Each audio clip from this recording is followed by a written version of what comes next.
Parents of autistic children, don't you dare ever stay quiet when someone is bad-mouthing you or your child for any autistic behaviour out in public.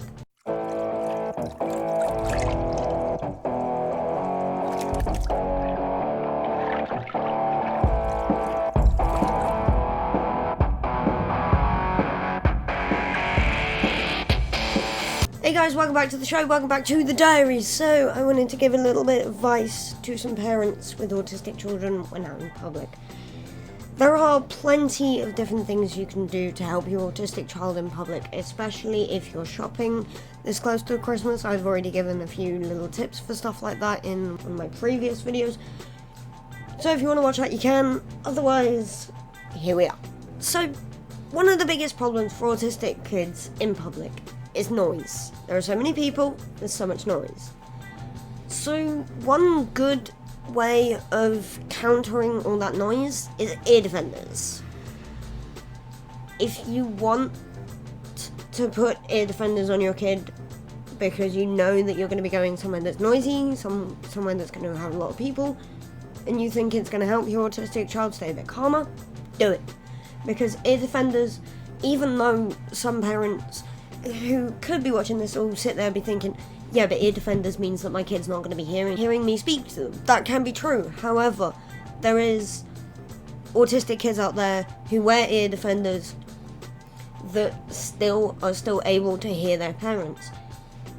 There's one thing that I want to be able to do, but I don't know whether I will be able to do it because I don't know if I've got the technical aspect to be able to do it, but it's basically ear defenders that has a little mic on it. You know how you see people who are deaf, some of them have got little radio boxes that they give to people that are talking. It kind of transfers what they're saying into something they can understand because the deaf person's holding on to something that translates it for them. Or I'm not sure if it's actually translating what's being said. More, it's connected to their hearing aids. So it kind of boosts the volume or shuts out all of the background noise to only have that person's voice. That's what I kind of want to see, or kind of want to do, see if I can make it up sort of thing, or kind of make a prototype, or kind of come up with the idea. Although I've kind of already come up with the idea. Proper, like, working style ear defenders, but with a little speaker in it, in both ears, that can be connected to a little box that goes around the parent's neck.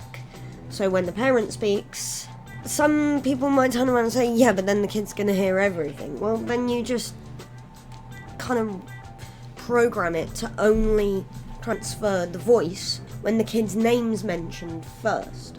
So you mention the kid's name, and then it picks up and it's like, oh, right, that's the thing. The other tip for ear defenders and not wanting your kid to miss out on what's being said is a phone. Granted, there are parents out there that don't want their young kids having a phone. That's fine. But what I was saying was the fact that if you know you're going somewhere that's noisy and will want the ear defenders, it's a temporary phone. It's not a constant all the time phone, it's just temporary. So you give it to them and say, we're going somewhere noisy, you will have ear defenders, so don't worry about that. I want you to still be involved and I want to still talk to you. So if I text you, I want you to answer and all that sort of thing. I want you to look at your phone, I want you to do whatever. So that's one way of combating noise. Another thing that would be hard for your autistic child out in public is lights.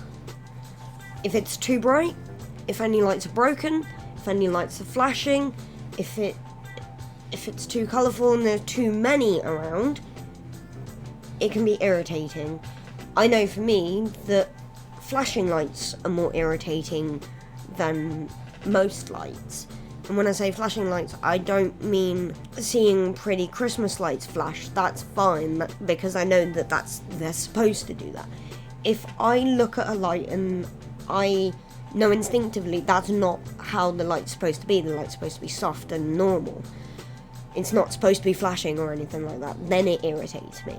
So One way of combating flashing lights could be avoidance, especially if they're broken. There's not a lot you can do.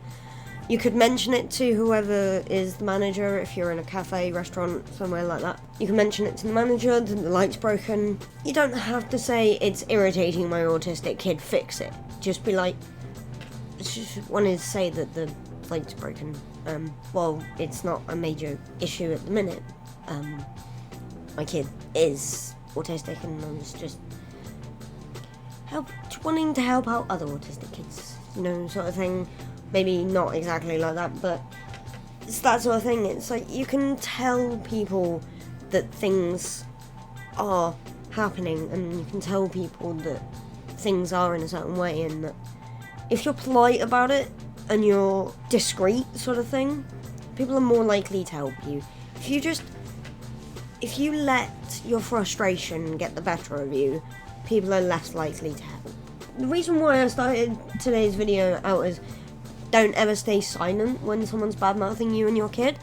It's because there are a lot of parents of autistic kids who get overly embarrassed when their kid's having an episode or a meltdown in public, and people start saying, such a bad kid, why did you even bring him out in the first place if he had such a problem with this? Or, you're such a bad mother. He's only like this because you don't smack him enough. Or he's only like this because you hover around him like a helicopter. Or that you're just so cold to him. Stuff like that. And it's like, no, that's not what it is. I've said before and I'll say it again. Autistic kids do not come out of helicopter parents, refrigerator parents, or not being smacked enough. Because that sort of thing does not make autism.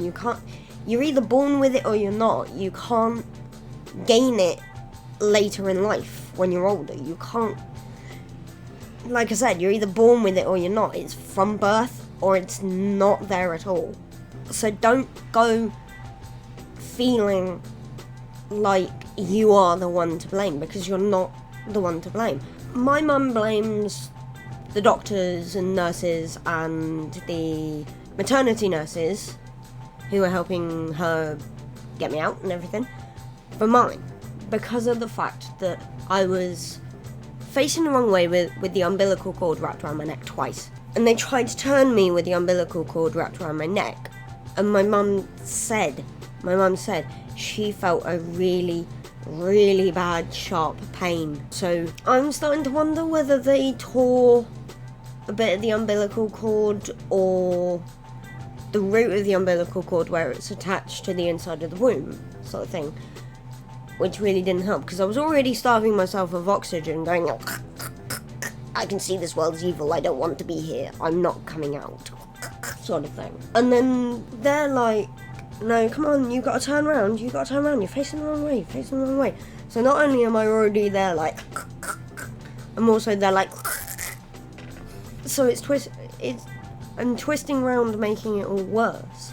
And that's what my mum blames it on, which kind of makes sense, to be honest, because stuff like that, it is normally something that happens in pregnancy or just after birth or during labour. At any point starved of oxygen, could be. Any kind of brain damage, could be. Any kind of trauma, could be the cause. So you parents are not to blame for your autistic kid. So therefore you shouldn't be to blame for your autistic child's behaviour. I can go into great detail in another video about what the main symptoms are and how those symptoms show up in a child, or how the child can behave during those symptoms or because of those symptoms. So that you parents who don't quite know exactly how it's affecting your kid can get a better look on it, a better understanding of it. Because the only reason why you're getting hate in public is because it's new behaviour that people haven't seen before, and they don't know that it's autism, and they don't know how autism affects people, so they're just blaming you. It's like seeing someone parked in a disabled spot when they can walk and they're not in a wheelchair, or they don't have a stick. that person is quite possibly more than within their own right to be in that disabled parking spot. And you're having a go at them, turning around saying, well, how are you disabled then? You don't look disabled. It's like saying you don't look autistic. Hello. It's why we have such a thing called high functioning. So if you want to see me go into greater detail, guys, let me know down below. Today's question is, have you noticed any autistic behaviour in public, and have you stuck up for any autistic kid or autistic adult doing those behaviours in public? Let me know down below. Also, leave a few tips for anyone who doesn't know how autism affects people. If you do know how autism affects people, leave any tips down below. So, that's it for me today, guys. I will see you tomorrow. See ya! Put a little bit of shit, put a little bit of shit, put a little bit of shit, get a little bit of gasoline. Welcome to another crime scene. Get a little bit of gasoline. Welcome to another crime scene. Get a little bit of gasoline. Welcome to another crime scene.